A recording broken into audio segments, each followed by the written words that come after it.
नमस्कार जोहार। आप लोगों का फिर से एक बार बहुत बहुत स्वागत है हमारा यूट्यूब चैनल में।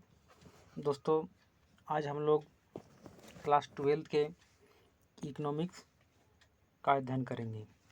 ठीक है दोस्तों, आज हम लोग सबसे पहले वस्तु विनिमय प्रणाली के बारे में चर्चा करेंगे। इसमें हम लोग जानेंगे दोस्तों कि वस्तु विनिमय प्रणाली क्या है। ठीक है, और आगे पढ़ेंगे कि वस्तु विनिमय प्रणाली की कठिनाइयाँ।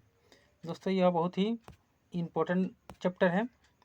यह तीनों के लिए है, आर्ट्स के लिए भी उपयोगी है, साइंस के लिए भी उपयोगी है और कॉमर्स के लिए उपयोगी है, क्योंकि इकोनॉमिक्स तीनों का एक ही है।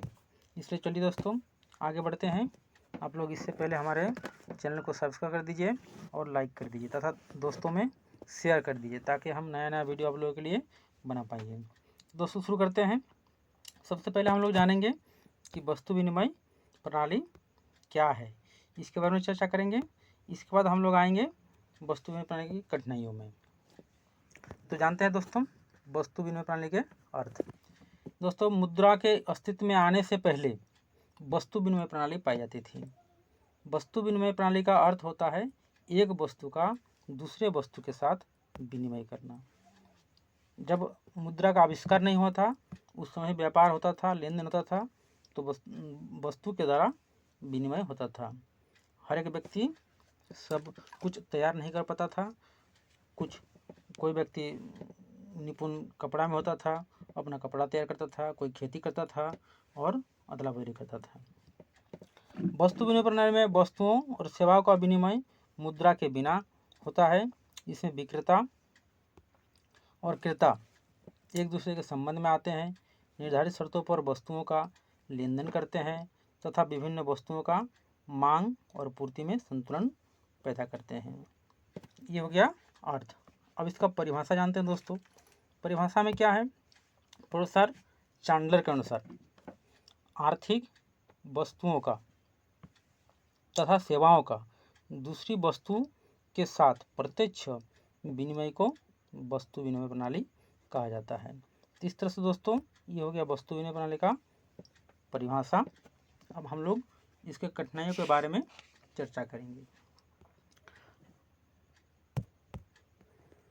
तो सबसे पहले इसका पहला कठिनाइयाँ दोस्तों वस्तु विनिमय प्रणाली के मूल्य के साझे माप की कठिनाइयाँ। वस्तु विनिमय प्रणाली में साझे माप की कमी से कई बार वस्तुओं का क्रेताओं और विक्रेताओं में सौदे का शर्त निर्धारित करने में ही समय व्यर्थ चला जाता था। क्रेता और विक्रेता एक दूसरे के संपर्क में आते थे और अपनी अपनी वस्तुओं का पहले शर्त निर्धारित करते थे कि मेरा वस्तु का मूल्य ये है, इसके बदले इतना दिया जाएगा, इसके बदले इतना ले जाएगा। इसमें बहुत सारा समय व्यर्थ चला जाता था। चलिए दोस्तों अब तीसरा समस्या पढ़ते हैं। तीसरा समस्या विभाज्यता की कमी। एक साधारण विनिमय के माध्यम न होने के कारण उस समय भी समस्या पैदा होती थी। जब एक बड़ी वस्तु अविभाज्य वस्तु का दूसरे छोटी वस्तु के साथ विनिमय करना होता था। मान लीजिए किसी के पास मान लो एक घोड़ा है, वो घोड़ा के बदले चावल और कपड़ा दोनों लेना चाहता है। अब कपड़ा का अलग व्यक्ति उत्पादन करता है और चावल का अलग व्यक्ति उत्पादन करता है, तो ऐसे में उसको विभाजन करके दोनों को देने में दिक्कतें होते थे। इस तरह से विभाज्यता की कमी पाया जाता था।